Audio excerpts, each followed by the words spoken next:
The last prophecy. The story's end.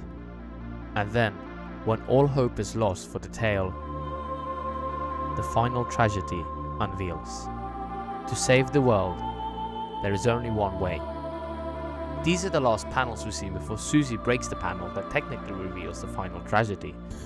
This is at the end of the chapter, where so much is revealed about the world, its rules, its path, but most importantly, this story has already been written long ago, and Ralsei knows it all.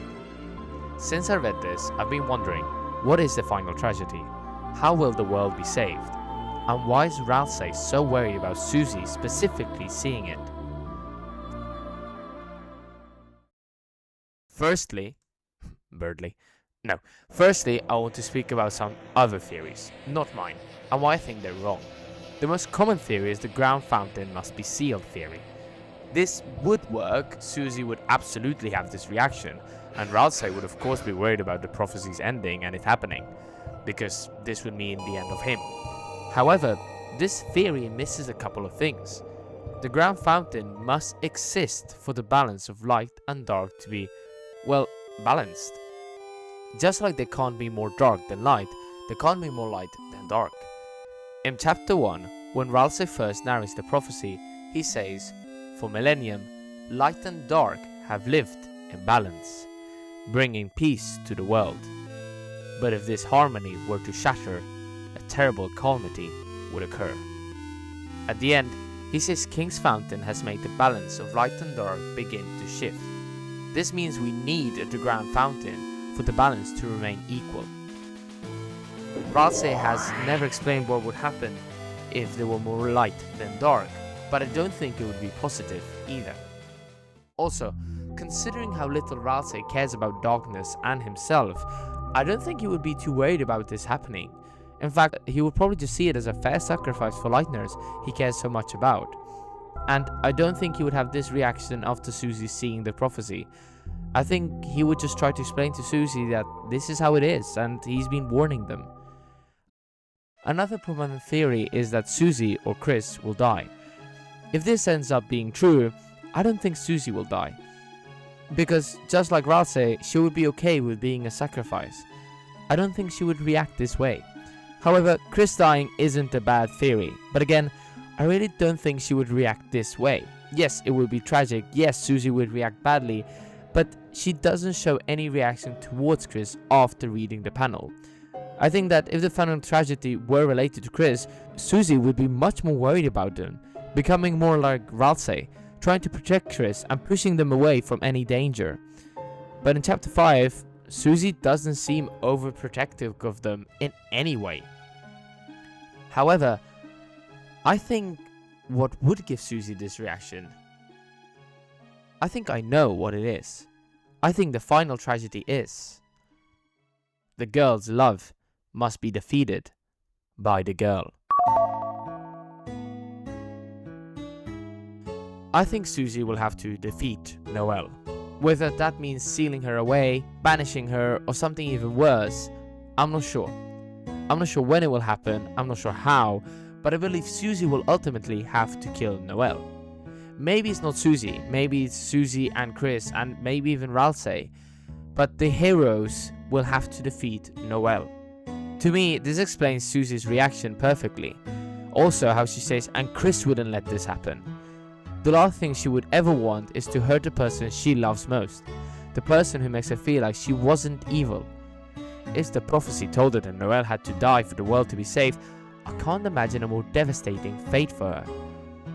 But I think there's more evidence for this theory. And as usual, it relates back to Undertale. I think that love finds its way to the girls' panels have a double meaning. In Undertale, love can mean two completely different things. It can just be the love between, Undyne and Alphys, or love, level of violence. I also think the girl changes depending on the route. In the weird route, I believe the girl is Noelle, and the love that finds her isn't the romantic love, but it's us. By forcing Noelle to fight and actually freeze the enemies, which in part kill them, we raise her level of violence. her love. We make her stronger. That makes me wonder if the prophecy isn't speaking about love in the romantic way at all.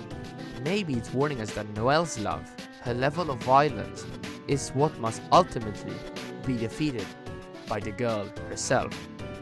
The girl in the weird route being Noelle. At the end of chapter 5's weird route, the girl defeats the girl. Noelle defeats herself by choosing to have Chris drown her. In other words, Noelle's love, her violent self, is defeated by Noelle herself. If that's what the prophecy is referring to, then it has already come true in the weird route. So we are left with the normal route, where Susie is really trying to get closer and closer to Noelle. Susie's trying to get closer to Noelle to avoid the final tragedy, trying to do everything she can to avoid the death of her love. Let's go back to Ralsei. I think the reason he doesn't want Susie to see the final tragedy is because he's afraid she'll reject her role in the prophecy. We know Ralsei is worried about this. Since chapter 1, Ralsei is very annoyed at Susie when she doesn't want to be the hero she's supposed to be.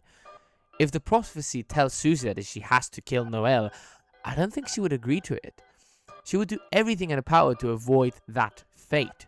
We know Susie wants to avoid the fate. However, I think avoiding the fate doesn't fulfill the prophecy. And if the prophecy isn't fulfilled, the end of the world may happen. That's the problem. If the tragedy never happens, the world can't be saved. The prophecy says there's only one way to save the world. If Susie refuses to play her part, the future can never come to pass. Maybe that's why Ralsei is afraid of all along. Not that Susie would learn the truth, but that after learning it, she would choose to fight against the prophecy itself. So, to summarize, I think the final tragedy isn't the Grand Fountain being sealed, or Chris dying, even though he does in the weird route. I think it's something far more personal, something that would hurt Susie much more. The weird route may have already given us a glimpse of this idea. Of course, this is just a theory. In Deltarune, almost anything is possible. But if I'm right, then the ending of the story has been staring at us in the face since the very beginning. We'll just have to wait and see if the prophecy was telling the truth all along. Hey, thanks for watching this video. This is my first theory video of Deltarune. I'm extremely nervous about it. But I've got so many ideas, so I wanted to try to do this. I've got many ideas. I've got other theories, including that the prophecy has repeated itself. I know that's a theory that's already spoken about a lot, but I also think the prophecy is like, it doesn't have one true ending. I think it has like many ways the prophecy can go, and it can be applied to so many things, including Undertale, of course, as we know. And theories about Ralsei and about his fire magic. I will probably make more videos like this. So if you like this video, if you like the theory, please give it a like, please subscribe, and comment your opinion. I want to hear what people think about this. I may be completely wrong, who knows. Anyway, thank you for watching.